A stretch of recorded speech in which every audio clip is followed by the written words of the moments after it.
Hi everyone, let's make some games. This is a tutorial series about the NPC kit in the core platform. The NPC kit allows you to add enemies to your game. Despite the rudimentary AI, they are capable of many interesting behaviors. So let's get started. We begin from a blank project, but you could apply this to a pre-existing game. The first thing we're going to do is go to Community Content and download the NPC kit.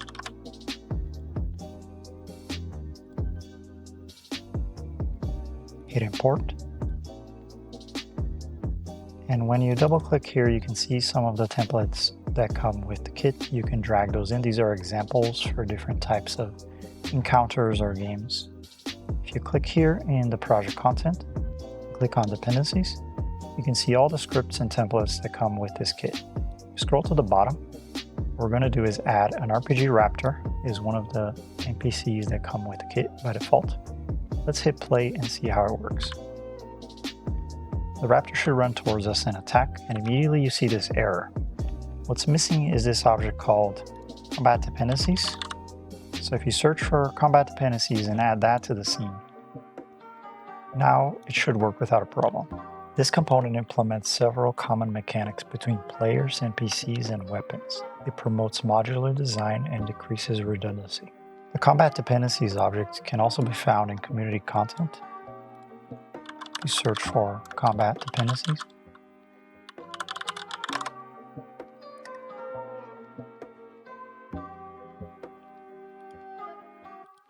Let's take a look at some of the objects that make this NPC work.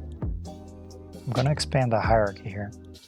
And you can see there are a few server scripts that control the NPC's behavior. There's a collider that is turned off. You can turn it on to see. And perhaps the capsule in its current shape is not the best for this raptor, and you could customize that. We can look at that later. There's a trigger.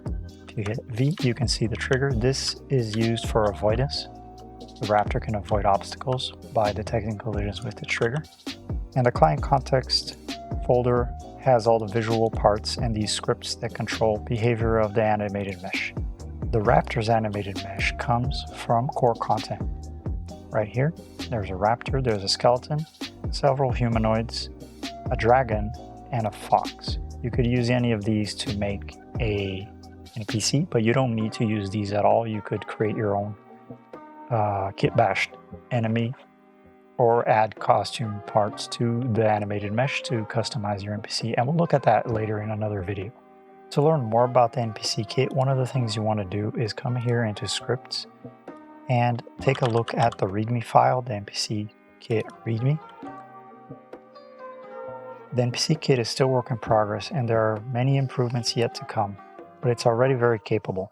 In the next tutorial, we'll take a look at combat and weapons, and how to set up players and NPCs to fight each other. To catch this whole series without missing any video, make sure to subscribe. See you next time.